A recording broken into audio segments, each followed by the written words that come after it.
talking over to. Well, we're going to go live and do a little test here real quick. Just me and you know.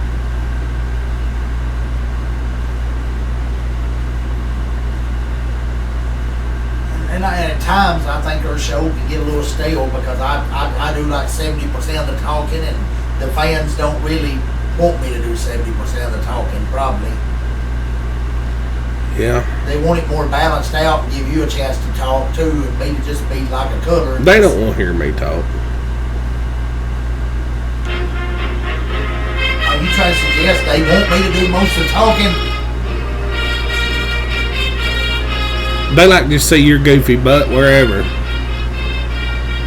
But they can't see my You've face. done scooted back so far now I can't even see your head. Scoot forward just a little bit. You made this for me completely out of the picture. Look at there. Now you're perfect. See? I don't need to be really in the camera anyway and hogging all the spotlight off of the kids. As long as they hear us. See, look.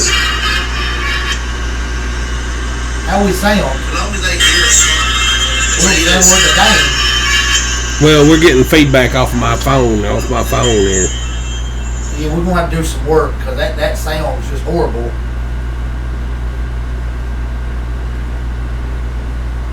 I didn't like the way that sounded. Well, it was feedback, Paul. That's what you get in the broadcast industry, see.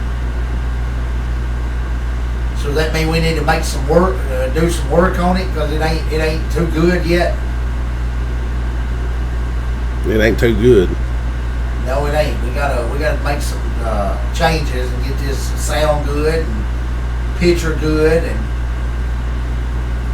everything's got to be good, or we can't get my half job, or we get half results.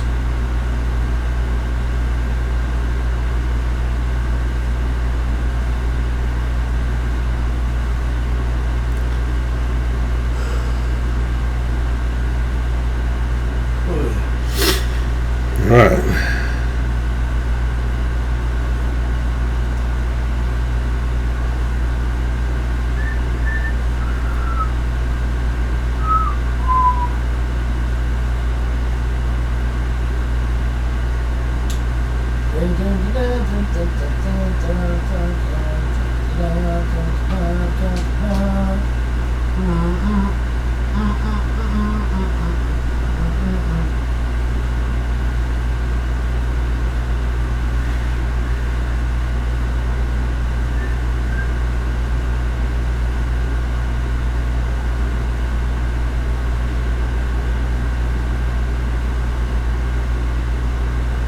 What are we going to talk about, Paul?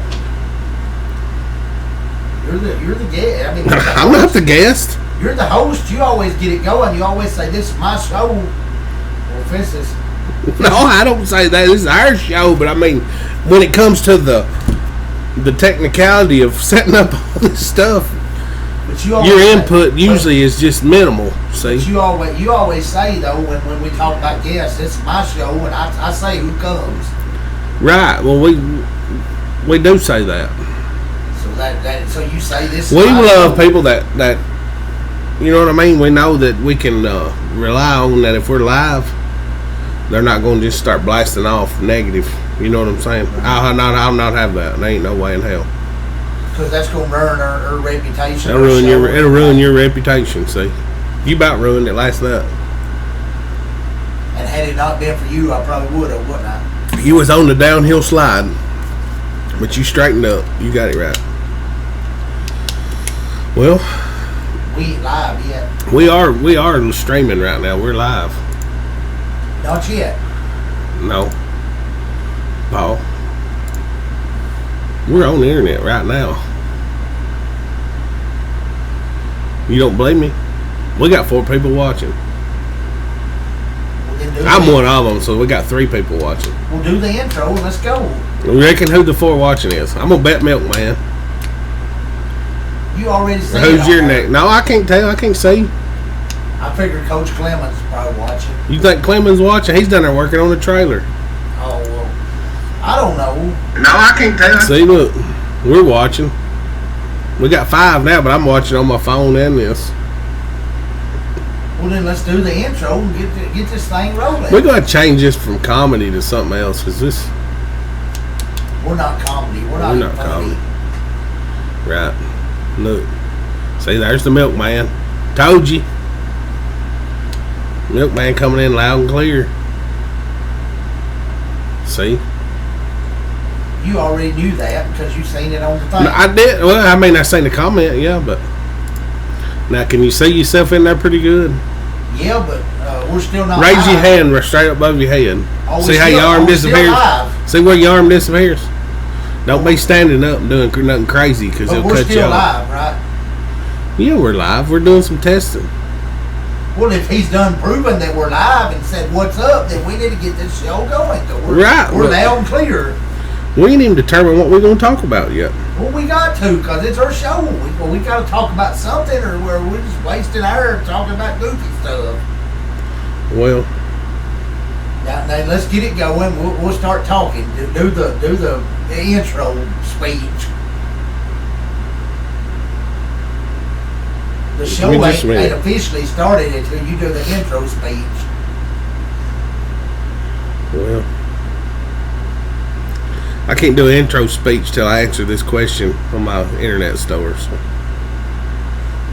that's what I'm trying to do. Alright. You was mad our special guest is working on a trailer, see? We're going to get him on here one week, I promise you. We're going to get Coach Shaw. We're going to get Coach Clemens. We're going to get Coach Petty. Just to preview, down the road, we got plans of getting some of these coaches. Well, if we get Brad Sykes and do the media blitz. On the show? Yeah. We have plans, though, of getting some of these coaches on here later on in the year. So y'all stay tuned week to week. And we're going to try to keep this show as exciting and family-friendly as we can. Right. And we're not going to speak no negativity, so y'all don't have to worry about that. It's going to be strictly positive. The only negative might be is the week that I'm whining myself. After we lose, I mean, Paul, you predicted one of the worst seasons Gainesville's going to have in a long time. You've disappointed the head ball coach. Let's just go ahead and go live. What do you think? We're already live. Well, let's go ahead and do our intro. All right. Hold on. That was shameful. I let negativity ruin it. Yep.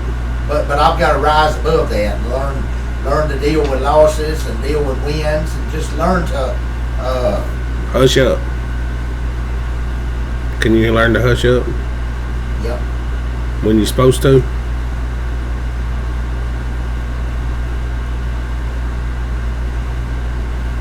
Let me hit my done button here.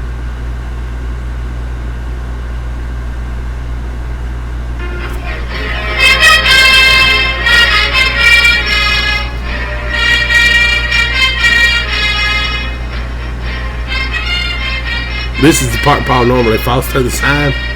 And see, we had to improvise. We haven't figured out how to do this live yet. So, we're just doing it this way. That's some good music, right? Well, Paul's done failed, so we'll go ahead and just mute that. Hey, coming to you live from Studio G in Hickman, Tennessee. I'm Rusty B. And this is Paul Martin, and you're in the Huddle. Hut, hut. Hut! Well, we know exactly what we're going to talk about, Paul. You had some incredible footage from the scrimmage at DeKalb County. Incredible footage. Great commentary. You come up with some new words nobody ever heard of. Right. Scrum, or what do you call it? He got him scrummed up. Scrummed up. We don't even know what scrummed up means. But he got him scrummed up somehow. We didn't really look our best in that scrimmage, Paul. And you was disappointed. Yes. I mean, you done quit the show again because we got beat. 3 Johnny paychecks. We ain't even made it the first game yet. 3 Johnny paychecks you're up to. So, and people may not know what the Johnny paychecks mean. Everybody might not. We tried to explain it. Means take this job and shove it. Right. He actually wrote a song about it. You're up to 3 Johnny paychecks. We're going to have a little section somewhere that will maybe we'll put Johnny Paycheck's picture somewhere on here in our set and let everybody know how many you're up to. And I actually had one of my friends on Facebook tell me, said, everybody's getting tired of your Johnny Paychecks. You quit and you start again, you quit and you start again. We're actually sick of it. That's what somebody said. Who told you that? Somebody said, I'm sick of all the Johnny Paychecks. You need to stick with something. Just go with it and stick with it. And man up and deal with your wins and losses and deal with them all the same. You just got to man up. Or as Vanderbilt says, you got to anchor up. Anchor up. They anchor down or anchor up? Well, they anchor down, I think, but I'm saying anchor up because you got to anchor up. So you just went out of the camera again. Well, I was putting my water You're not up a very good entertainer. I was putting my water up, but because I just drank some water to try to stay from getting dry. But right. But yeah, you said I was a little disappointed. Yeah, I was a little disappointed. Well, because I know we could play better than that. I've seen it. One thing that I noticed the other night, and defensively we didn't play terrible. We let the deep ball get us. You know what I'm saying? The deep ball got us like it normally does every year early on. We see the same mistakes every year early on, and the coaches do a good job of correcting that by usually third or fourth game we're hitting our stride, and playing a little better football. And it happens. It happens a lot. So nothing to fret about, Paul. I do think we got a lot of work to do. Blocking, we missed some blocks.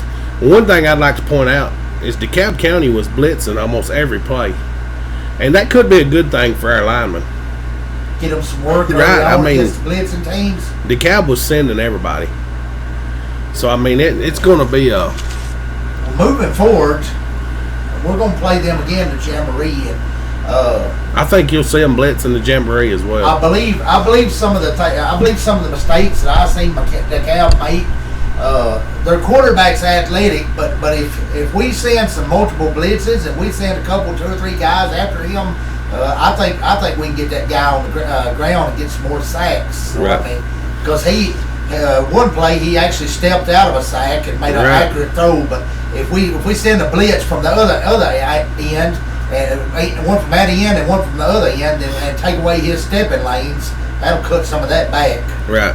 He did. He moves good in the pocket. I mean, he stepped to the side there to avoid. He felt the pressure coming, and they're probably seeing it out of the corner. And another thing, we broke some balls down. And actually got an interception. So when we're actually in their grill, their receivers' grill, they don't catch the ball as well when they're under heat. So maybe we should go to the bump and run coverage and go shoulder pad to shoulder pad with these guys and make a play on the ball. Right. So. All in all, I don't think we played. If we're grading it on a 1 to 10, I'm gonna give it about a 3.5 to 4 because I saw some bright spots that with just a little bit of work. Jalen come across on a little slice play. We probably would have went the distance and just dropped the football. That right. Early on. But that's stuff you correct. That's all stuff that can be fixed. That's one of those things that you can't get in a habit of doing is fumbling the football. Right, but he's a young kid. And I think he looked out in front of him, and there was nobody. I mean, we had him blocked and maybe that's why he dropped the ball because he got maybe happy feet. Right. When you see a team blitzing a lot like they do, that's the play for it. That's the perfect play. And Coach Clemens is a screen running fool. He loves to run a screen play, and that's just. But we actually got a player hurt on the screen last year, so you got to be careful. You got to be careful running it too much, or you could break a kid's leg. Well, that's one of those things when you work your quarterback. A good draw play is as good as especially if we got a quarterback that can run the football. And the one thing that I see that's eliminating our draw play right now, and it could just be me, is our splits are really tight, right? And when you're like that, it's hard to spread them out and catch somebody on a draw. So you think we need to spread out just a little bit more, maybe a little bit more distance between the linemen? Yeah, typically if they're blitzing though, you want to create as small a hole as possible, I guess. but they got through. You know, there, so I'm not sure on the adjust to strategy that. of it. We Right. got to adjust to it because they were getting right through there every time. Right. And a lot of times, and I've said this before on this show, if they're blitzing 6 and we got 5 blocking, we got a problem. We're outnumbered. So Well, the only way there's you two ways can to adjust avoid that. Only way you can adjust to that is get rid of the ball quicker and find the open man. Short routes and quick routes. You know, there was another one, a pass play we had watched. The out route was wide open. He wound up taking a sack, And- but he had the guy wide open. And really, that's a timing issue with the quarterback and receiver. You're doing 3 drop steps, and of course they're running the little out route, the short out route, and that's got to be timing. And that's all an out route is, and timing. And the timing's just a little bit off. And again, that's something that can be worked on. Another time we had Underwood coming out of the backfield. If he dumps that ball off to Underwood, he's probably going to get 10, 12 yards. So, but I mean, he's in his first real year of playing high school ball. Right. We're not going to be too hard on him because that's stuff that you learn as time goes by. The more game film he gets under his belt, the more this stuff will come natural, that he'll just be able to hit the dump pass when he needs to hit it, and hit the out route when he needs to hit it, and read the defense, and all this stuff will just be natural. But right now, he's learning, so we can't be too hard on him. Yeah, being a young quarterback's tough anyway. I mean, even as a sophomore, sometimes even a junior quarterback that hadn't got a lot of playing time, or even a senior that steps in, the game is a little bit quicker than junior high. Right? It's the pace of it, the mentality of the game's just a little bit different. But it's nothing that this kid, you know, a couple games under his belt, I think he's going to be just fine. Thing about it is though, a lot of people want to use the excuse that he's just a freshman. But when you're the quarterback, you're the leader of the team, so you got to get past that. Well, I'm just a freshman, because your team relies on you, and you're the one that's leading the whole offense. So you gotta grow up fast and get in the role. Right, you are the leader of the offense. I'll say that. I'm going to say the leader of the team, because we've got a veteran line. A lot of those guys up front have played before, started before, and been on this team a while. They've really got to step up and take that leadership role. And that wherever that line goes, I believe is where your football team is going to go. Right. In my opinion, whether it be on offense or defense, those older guys, you know, they have a responsibility to the younger guys to show them the ropes. I'll let my co-host over here, Rusty Burton, tell y'all a speech on leadership, because I'm sure I don't know. I'm sure he's got a good speech on leadership for y'all. Just something to motivate y'all to be a good leader. I'm gonna come up with something, Paul. I get this almost every day. Give us a good leadership speech. All right, Paul. The people must see me as a leader to Paul Martin. You know, like a role model or a leader. Because every time you go to Snapchatting these girls and everything, they always message me to fix your problem. You see what I'm saying? And I'm a leader, and I step up and take up for you. 'Cause we're like a team, you know what I mean? Well, I guess I can't go out in town now without your name being brought up with mine. So taking that analogy, that's what the seniors need to be for these younger freshmen. They need to be that. They need to take on the role, and they need to be leaders to the young freshmen, and set the good positive example for the young kids to follow. That way, when they get older and they get into that role, they'll know how it's done because they were taught right. Right. Being a leader is nothing more than leading. I've always said you lead by example. You know. You can go tell somebody, you know, you got to do this, or you got to do that. If you step up and do it yourself, they'll see you and follow you doing it. Paul, I'm going to take this analogy back to Poe when it comes to leadership and how you make the people around you better, which is the ultimate goal. As these senior leaders, the linemen, they want to make sure them younger guys, when they come up, are prepared, you know, and it's a revolving door. You see what I'm getting at? We face it when you go to play pool in these small towns. There's usually one guy that's really good, and then he plays everybody there, and everybody else gets better because they're playing the best guy in town. You see what I'm getting at? So just as an analogy to you, you can understand that. Now we ain't really brought this up on the show a whole lot, but I want to make mention of this on this show. Scout team. Right. If your scout team, if they put in a good, if your scout team puts in a good effort and a good work and gives you some good looks in practice, that can mean a lot too, as far as leadership too. I mean, the scout team is very important. They kind of like you said, kind of like a sparring partner in pool. And if you can get some good work from your scout team, that can help you be a good football team too. So you got any like scout team stories? No, not really. Rudy Rudiger was pushing his teammates all the time, even though Rudy was a butthead in real life, you know. But that's something that you push your scout team. You know, the harder they go, especially in practice and things like that, the better their starters get, and that's just the truth of it.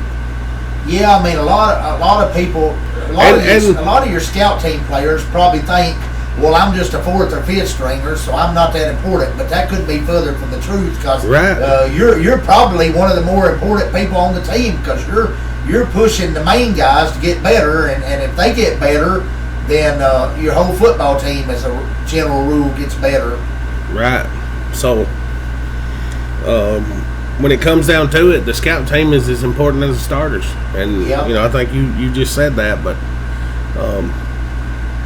that's what makes teams better. Those younger guys, and they don't get they're not going to read their name in the paper about how many tackles they got or all that stuff. But they can legitimately take credit for the main guys and their progression, because they helped get them there. Right.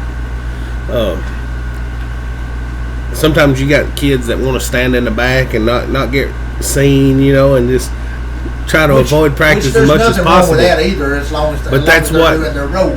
But that's what makes you a great football player down the road. You're only going to be as good as you practice. I mean, that's all there is to it. Yeah. There's been nobody that's ever gone out on the field that just was a standout athlete that didn't put in some kind of practice. Right. And that's any field of any sport. Heck, if you want to be a good cook, you got to practice cooking. You know, and like you're probably a real good eater, so you practice eating. Right. And Big A told. Right. That's all I get. He told little Mason the other night. He says, you're only going to be as good as the work you put in. He told him, he said, when other kids are in there under the air conditioner, and you're out here in the hot sun, out here putting in the work, you're going to be a step above those kids, because you're out here putting in work and they're under the air conditioner. So that's what we got to get to. We got to put in the work if we want to be a good football team. You can't learn to play football on Madden. That's all there is to it. Right. You might learn some unique trick plays or something online and throw the ball deep.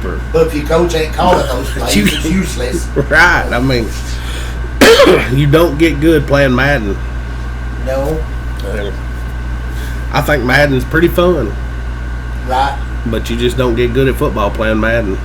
So No, you don't. You get basketball. You get if you're a basketball player, you don't get playing NBA 2K or whatever you call it. Maybe a lot of people's out here saying it's too hot to play football, but and it has been pretty hot. I'll give you that. But what you do on these hot 90-degree days will prepare you for Friday nights. Right. It's usually early on, Paul. The heat plays a factor in a lot of them games. Typically, our first game of the season, even the Carthage game, August, that's one of the hottest parts of the year here in Tennessee. Right, so they're going to have to have plenty of water, and on their own time, they're going to have to stay hydrated, because cramps usually plays a role in them games. Right. And in the Middle Tennessee area, last year we had a lot more rain games than we had in several. I mean, we had a lot of rain last year, and we had a lot of sloppy games. And you never know how that's going to work out as far as how many rain games you're going to have in a season. And that's something you can't prepare for, is the weather a lot of times. Because you don't know what it's going to be doing in October. So, but and another thing you got to do some preparation on your own time too. You can't just do it at the school. You got to prepare on your own time, mentally and physically, and do your part too away from the school. One thing about that, we have kids. We have some kids injured right now. It's on the injury report. that got hurt at home. I don't know what they were jumping on the bed or something. I don't know. But I'm just saying, like, you try to be as careful as you can not to get hurt, and you don't want these kids going home and getting hurt riding a 4-wheeler and having a wreck and then ruining their football season, So you want to be careful, but you might do some like push-ups and sit-ups and stuff like that, crunches. Maybe run you a half mile, but you don't want to do anything silly that's going to jeopardize your whole season. Right, it happens. It's happened before, People get injured off the field and then ruin the whole season. Don't be going and kissing no little girls, because that's kind of what happened to me. I've told you that story before. You come down with mono right before the season starts, and then there you sit watching. And you don't want to be watching on Friday night. You want to be out there where the action's So at. don't kiss no girl. That's what they call mono, the kissing disease. You ain't never kissed a girl, have you, Paul? Yeah, but I never got mono. Oh, okay. Well, you got lucky. Maybe you won't never get it. It's some rough stuff, huh? It's bad. It's bad stuff. So, we was talking about this scrimmage. Going back to it, the kicking game. Is it the Pearson kid? He's injured at the moment. At the moment, he's going to be back. He's going to be back by Watertown. Right. He's just got a little tweaking to do. A little tweak. He just got a concussion. Was the word. Yeah. He'll be fine. But he'll be back. But he nailed every one of his extra points. Best I seen down there. So he's a good kicker. Yeah. So punting. He didn't really distance punt it, but he got a lot of height on it, which is a good thing. What he kicked 2, and they were both good. They were both straight up in the air with some height. We're still 100% right now on them. The punting game had some height on the punts. Who was punting? Skyshin, yeah. Knuckleball punts. I like that. That ball's liable to change directions when you kick it. And then I would drop one. Right, I like that punt. Other than the type spiral type punt, they look good. They're not going to be very many of them returnable, you don't think? That ball spirals and turns over. It looks good, but I like the old knuckleball punt. Of course, we need to get a little bit more distance on it, because if we're on the 20, say, and we're punting, and he can only get into the 50, then if they start in midfield every time, we're giving up short field. The one thing that'll kill a football team is the punt return.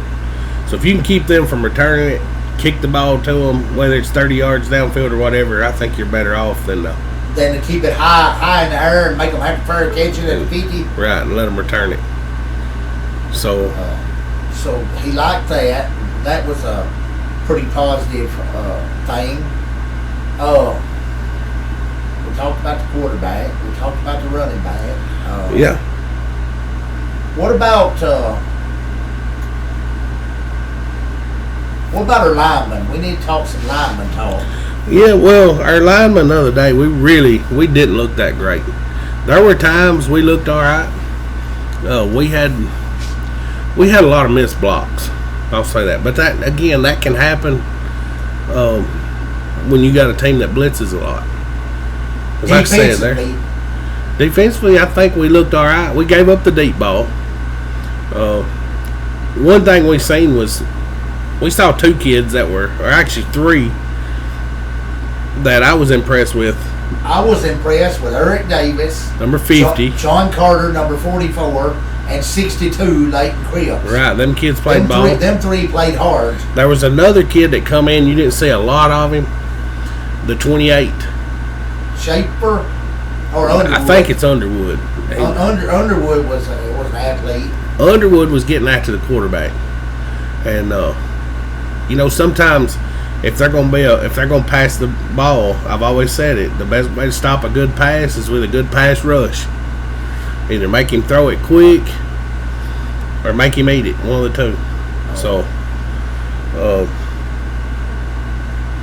but one thing I think we need to work on moving forward is when we're blitzing, we got to run through the blocker and just go to the quarterback and don't stop. Right. Well, we saw that one time with Carter. Carter's going to be on his blitz. Carter's going to be a dominant force on any field we play on this year. He's got that ability. But we did see that one mistake that he stopped slowed. on his blitz. I think he kind of got confused. Maybe he thought that kid was going to go out or something for a pass or something, and he slowed up. But if Carter wanted to, he could have run that kid over. He could have run the running back plumb over the quarterback. It wouldn't have mattered if the guy was going out for a pass or not. He could have literally laid him out. And then he'd been right on top of the quarterback. Well, I mean, as a quarterback, Paul, if you see your running back that's blocking for you get blowed up. If you see him get blowed up, you're going to move. Yeah. You're going to be forced to do something. But you don't really give that running back the opportunity to go out for a pass. You just blow him up. Blow him up. Hit him. Right. And, you got contained. You don't want to let him outside. So, that's one thing Carter probably did right was contain him. But on the other hand, he could have probably blowed that kid up. And then he'd been there, had a chance for a sack. Right. And another thing, or at least hurry the guy. Another thing we noticed on the footage was Skyshin ran a little bit too wide on the jet sweep. He ran it out toward the sideline. Had a cutting lane. He could have cut inside of it and probably got some pretty good yards. Well, we talked about that play. I told you that, Paul. That's a one cut offense. The jet sweep is a one cut play. And we're probably going to run that a lot this year, so they know to cut. You're running lateral. You're running sideways down the field until you got that opportunity to cut. And when you make that cut, it's straight downhill, And Skyshin, with his speed, he's going to try to get outside. And you see a lot of running backs like that. But that's not really how the play is designed. The play is designed to be cut up inside and run. One cut. And that's just, that's no different than a wing T offense. It's a one cut offense. And the jet is, based on that, one cut. And keep it simple. An L cut, 90 degrees, boom, you're gone. That's why you see those teams like Hartsville excel at running the wing T, because they only have to make one cut. And when they get that hole and see that opening, you don't see them trying to fight to the outside. They're going to make that one cut and go. And that's what we're going to have to learn to make that play successful. Make you one cut, get upfield and run. Right. Another thing, if Skyshin makes that cut and the kid grabs him by the back of the jersey, that's a rule that's been changed this season, is the horse collar rule. Did I tell you about that? It ain't in effect no more. The horse collar rule is in effect, and it's even worse than the last season. Well, what's the rule on it? The rule now is if you get them by the nameplate and pull them down by the jersey, it's 15 yards. It's the horse collar. So they've changed. You used to have to get inside the shoulder pads. Not no more. Inside the collar, not anymore. So if you make that cut and that kid grabs you by the back of the jersey up high, you're getting 15 extra yards on your run, ain't you? It's very possible. That's what I'm saying. Those one cut offenses are going to be deadly with that rule in effect. So if the ref don't call it and I'm down to fence and I need to make it known to the referee, what about the horse collar? The new rule. Right, and make him known of it. Right.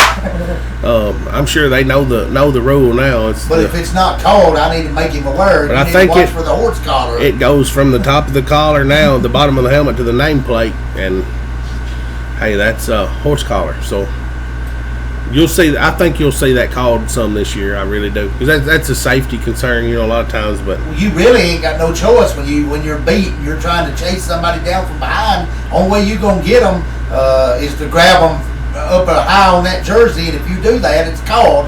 Well, we've talked about that on this show a lot. You're at a disadvantage once he gets by you, because you ain't got no way to tackle him but to grab him from behind. Right. We talked about that a lot on this show, Paul. The penalty is not always the worst thing you can get called on you. You know what I mean? Like if you get burnt, the other day it would have been real easy. We was talking about Jalen Brown. The simple thing to do is to bump him as he goes by. That kid's a lot faster than you. You got to get a hand on him, slow him up somehow. And sometimes all it takes is a small bump. You ain't got to grab him. You know what I'm saying? So that's an adjustment he can make the next time he plays his team. And if you're burnt as a cornerback, if you're getting burnt slow, you got to slow that guy up. Just get a hand on him somehow. And even if they call 15 yards on you, that's better than the touchdown. It's better than getting the 65-yarder tossed up on you. It looks bad on film because you got pass interference, but it don't look as bad as them burning you and getting a touchdown. Right. So that's some things that can be just get in Jalen's ear and say, listen, next time this kid's gonna blow by you, get a hand on him. You know what I'm saying? Slow him up somehow. And if you get a penalty, we can handle that penalty because you didn't give up 6. But I'm not a coach, but that would be my strategy. You gotta get a hand on the kid. Get guys grill and try to slow him up and run with him. Because let's face it, that kid the other day, he had some wheels. I mean, that receiver was a good receiver. And I expect that you'll see that play again. And it's good early on to face a good quarterback and receiver combination like they had because. And we're going to see it again. I can almost promise you they're going to go back to that play in the Jamboree. You're going to see that play in the Jamboree. I'll guarantee it. If they scored on it in the scrimmage, they're going to try it again. And they're going to do your screen passes, and they're going to do all this fancy dink and dunk stuff. Right, and we've moved some kids around there in the secondary and getting them to play different positions. And I like that about Shaw. He's going to find out who can play in that secondary. He's going to move some kids around. Can you play here? Can you play there? And test them. He's going to test their mettle and see what they can do. And I'll tell you another kid I was real impressed with. Looks like we got a frog in here. You'll be all right. He won't bother you. But I'll tell you another kid. He catches bugs. That's my bug trap. I'll tell you another kid I was impressed with, and that's number 34, Josh Herr. Josh Herr really showed a lot of speed out there. He showed a lot of hustle. He showed a lot of hustle and a lot of speed out there. He scored our only touchdown, right? Right, and I wouldn't even go as far as to say I might not put him on the field as a wideout in some games and let him go catch us some touchdowns because I'm thinking.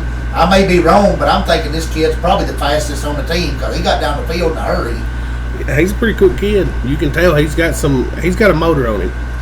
I was real impressed with him though. If we could throw him the ball out in some space, he's liable to be gone.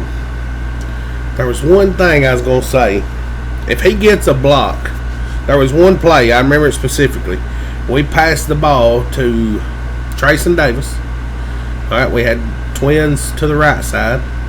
Yeah, I was fixing to talk about that play too. We threw the ball to Trayson. Trayson got 2 guys on him and makes them miss. He's got to move, makes them miss. And Carter's trailing the play and misses the first blocker. Now, if 34 gets a block, I don't even think 34. No, you're thinking of a different play. I'm thinking of a different one than what you're talking about. I know what you're talking about. The play I'm talking about was we were headed toward where we were standing, right, opposite the scoreboard. Trayson makes a move, makes 2 guys miss. They collide, and 34 whiffed and missed the block, or that's 6 points. Trayson goes to the house, and it's little stuff like that. Now, getting back to the play you were talking about, the one I was on, Carter come out. The first guy missed that Carter missed on the block, and then the next guy in line, Carter stands still. Well, if he goes and hits that guy, it's 6 points there. What it does is Carter comes out of the backfield and he don't even get a shoulder pad on the first guy, right? But Trayson makes him miss. The kid makes a move. Now, if Carter continues on downfield, we've still had a lead blocker in Jalen that was blocking for who had the ball? I don't even remember. Was it Skyshin?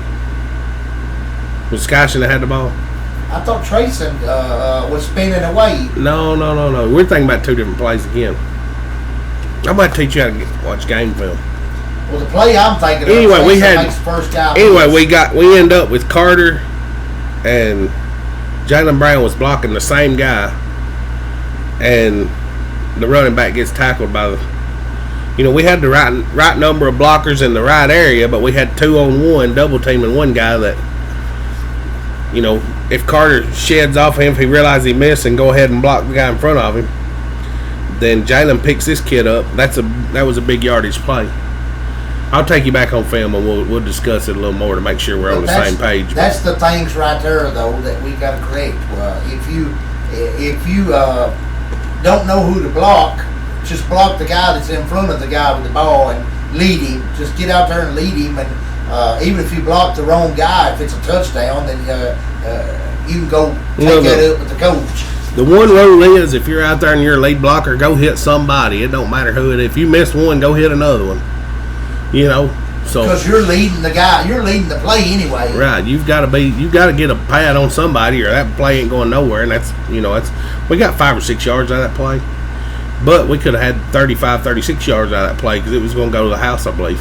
And we had several plays like that. Because typically, we've said this too, offensively, there's 11 guys on offense, 11 on defense. There's 11 coming to tackle you. Typically, you'll have about 8 that block, especially in offense like we run sometimes. You'll have 8 or 9 that is designed to block somebody. Your quarterback usually runs free, so it's 11 on 10. Right? Unless the quarterback has the ball. That's why sometimes a running quarterback, it makes those numbers, you see what I'm getting? They balance out if you got a quarterback that can run the ball. Which we do. Because you'll wind up with more blockers with a quarterback that's running the football. Technically, because now everybody can block but the quarterback. Technically, even though they've got 11 on defense, they really don't, because if you're running pass routes, that's going to chase off a few of them 11 and balance it out some on the line.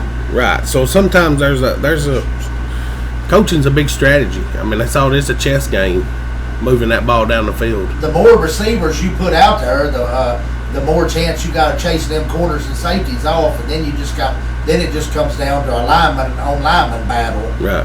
So talking about that DeKalb game, I thought we'd done. That was only our second day in pads? Second day in pads, yeah. We didn't do terrible, Paul.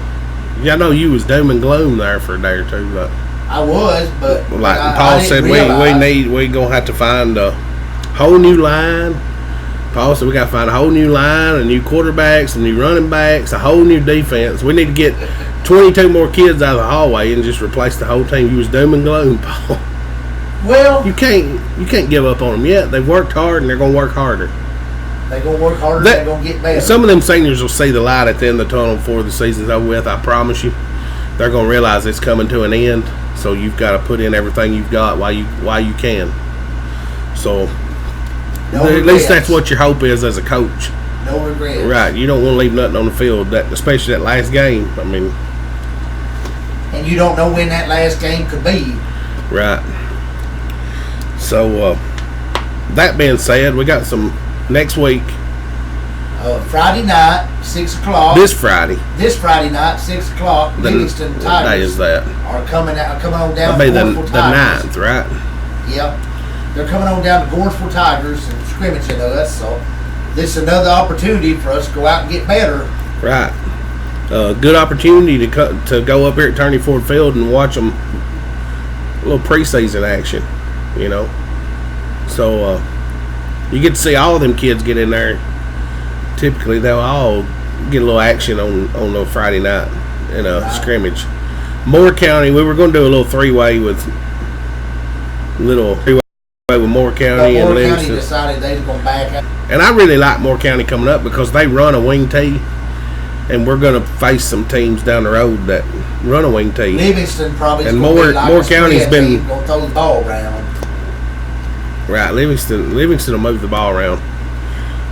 And they'll be a good test for us. Livingston's usually got a physical bunch. Right, they'll bring in the spread. They'll throw the ball around and give us some more DB practice. If we got any kids that don't like to get hit, play hurt tomorrow and lay out Friday. That's the strategy nowadays. Yeah, because these kids from Livingston will hit you. Pop you. The hardest I ever been hit in my life was a kid from Livingston. I went up to catch football, and that's the last thing I seen was my feet going over my head. Because he literally laid you out. They picked the ball off. What happened? They picked the ball off. I take about 2 steps to try to catch the guy, and I got hammered. So, I think I laid over and cried about 5 minutes. But y'all better be ready for a battle because Livingston's going to bring they're not coming in here to roll over and play dead. They're coming to play football. I guarantee it. They want to win, and we need to have that same mentality that we want to win too. Livingston probably won the state championship out of one of the toughest regions, and ended the season with a 4-6, and went on to win the state. You remember that? Yeah. I mean, but during those 6 losses they had were all close, and they were all against tough opponents. And then they come back in the playoffs and redeem some of them losses and went on to win the state championship. Right, that's been several years ago, but But that's just to tell you what kind of team they are. They're no quit. And they don't quit. No quit. And they'll fight you to the very end, even if they're 4-6. Right. Now, the week after that's the Jamboree. And our Jamboree is going to be across the river in enemy territory. We're probably not going to expose everything we have that night. No, but considering we're going to play Carthage. But I tell you what, we don't want to go over and show any weaknesses either, because if we go over and show weaknesses, the enemy's watching and they'll be picking up on this stuff, and they'll say, well, they'll get their pencil and paper out and say, well, looks like I struggled on that play. Let's put that in the game plan. So you don't want to go out there and show any holes or any weaknesses, or they're going to expose you right off the bat, the ball game. Right. But so go over and play hard. That's when we'll get a good time. DeKalb again. Right. Right. DeKalb's in the Jamboree. Yeah. And then we hit the road toward Watertown, Wilson County. Yeah. So and exciting weeks coming up. And this is a big thing too, playing a team like DeKalb, because they're 3A just like Smith County are. Right. Livingston again 3A. And Livingston is as well. So playing all these 3A schools is prepping us for Carthage. Yeah. Well, I've always said we live in one of those areas that we have to play bigger schools. We have to. Because if we play a smaller school, they're in our region, you know. And we're one of the only single A teams that's this side of Nashville now, you know, like as far as the closest one to Nashville. So we're kind of in a geographic anomaly as far as schools go. That's single A. But that's a good thing. That is a good thing. Bigger you, because it teaches you to man up. I like a good challenge. That's all football is, a challenge. Line up across the guy from you and whip his butt. And the teams in the past of Lawrenceville, they played some bigger schools, and they went toe to toe with them and give them a lesson. Right. Well, we're Lawrenceville. We expect to win every time we step on the field. And if we don't, we correct it, we get better, and then we go back to winning. We don't care who's coaching, who's playing. We expect to win. That's just all there is to it. Right. So we expect the effort. Yeah. That's it. That's all you can say. We're going to start advertising for the Beefaroni Bowl coming up. If you don't know what the Beefaroni Bowl is, Reno Bun's going to tell you all about that probably the next couple weeks. But he's the ringleader of getting that together. Yep. Basically, it's a tailgate party. Is it the week of the Carthage game? It'll be the week of the Carthage game. The same night? We're going to the middle, somewhere close to the middle at TNT Market. We'll have music, all kind of good stuff. We're going to have I ain't even going to expose it. I mean, it's going to be a good time. We'll probably play some cornhole for the game. Be a heck of a tailgate party. It is BYOB. Bring your own beefaroni. So we'll get that planned, and yeah, we're gonna have a big time for that game. It's always good to play your rival, ain't it? Yeah, it is, because you know, we can talk about Livingston, and we can talk about the DeKalb and the Jamboree and Watertown, and I don't care about none of them. I want to beat Carthage, right? Yeah, because if we beat them this year, that's back to back. It's a streak, ain't it? Streak of 2. And we hadn't had a streak of 2 since the late 90s. The 9, I think, was it Stacy Woodard did it? Yeah. We did it too when I was a sophomore and a junior. Right, but you got to want that. You got to want to be back to 95, 96, and then 97, 98, maybe 98, 99. I don't remember. Somewhere through there. You got to want it, though. You got to want it. Have we ever won 3 in a row? Not that I remember. We need to look back and see. The only way to ever get to 3 in a row is to win this next one, right? Yeah. We got to get to 2 first. I'm going to say we probably did win 3 in a row back in the 80s. Because I think during one stretch we might have won 4 or 5 in a row. Yeah.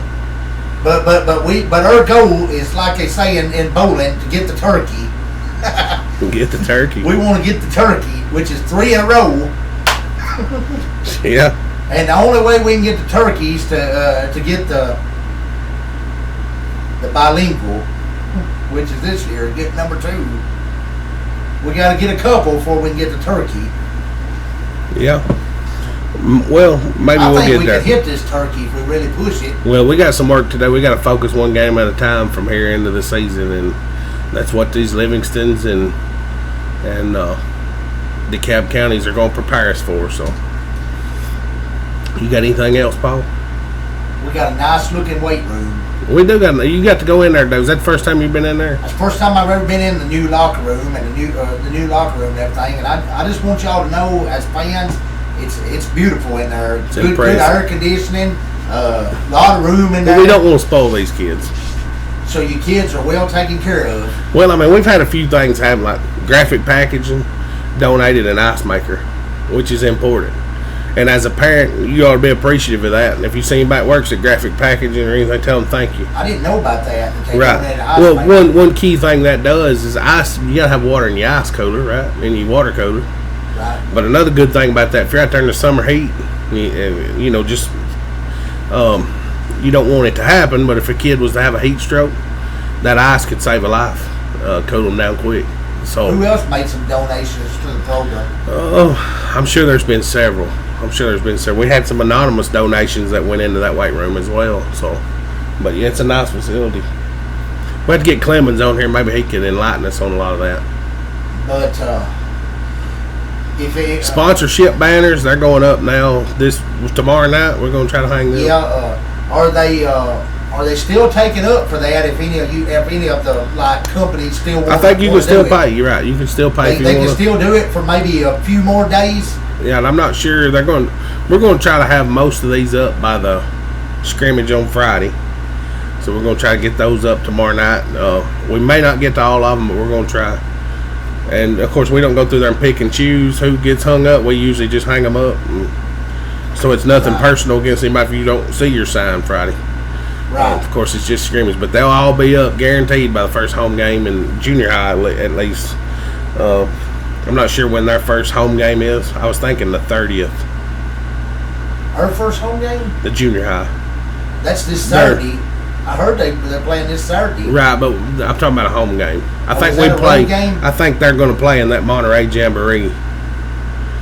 You know, I did glance over the schedule, but I didn't really look at it because we like to talk about those junior high kids too. Because Gornsville's it's one big family, you know. So from junior high to Pee Wee to high school, there we take a lot of pride in every one of our classes and every one of our football teams. Right, but we like to see that junior high do well too. So that's why I'm looking forward to this freshman class that's come in because we all know what they did. They absolutely smashed the second place trophy in 7th grade. I believe they went undefeated and won the championship. Is that correct? Right, they won the championship. They weren't gonna have nothing but the first place trophy. That's right, because the year before, the coach said we're not having no more seconds. I'll smash it up and we ain't bringing it in here because we don't get second place. That's right. You either bring us a championship trophy in here or you ain't gonna have none. Period. That's right. We put no second place trophy on. That's kind of mentality coaching should be. We don't want no second place. Right. We play to win, but that winning and losing takes care of itself when you work hard. That's just the way it is. So anyway, you got anything else to add? That's about all I got. So I thought you've done a wonderful job now, Paul. So bring your popcorn Friday night, and it's going to be a show. Right, we're going next week's show. When we start over and start going into the jamboree, we're gonna bring the full show back with the intro. We're gonna have the Reno Bun. He's gonna call us live, guarantee it. I've done talk to him. Bring him back. Tell our fans where Reno's at tonight. You talked to the guy lately? Reno's been hanging out down in Orange Beach, down in Florida and Alabama on the Floribama. He spent all summer down there checking out. Preacher Paul's coming back next week too? Preacher Paul will be back live with snakes and all kind of stuff. So yeah. So y'all tune in next week and be the full whole show. Crew's coming back. The whole show. We're going to try to get a special guest if it works out. We got to work out a schedule and. What about our official stat guy, Uncle BS? Uncle BS will be back. Uncle BS is coming back. I don't know what he could say about a jamboree, but I'm sure he could come up with something. So we'll get with Uncle BS and see what he's got to say about history of jamborees or something. Right. But we'll come back next week and talk about Well, we know the his. scrimmage, Livingston, and all this. I can almost tell you, Uncle BS had rather not go to Carthage even to play a jamboree. That's just Uncle BS. He just straight hates it. He man, just and straight everything. up don't like Carthage, right? Right. So, anyway, I guess we'll see you We'll see you next next week. Same time, same place. Hut, hut. Hut.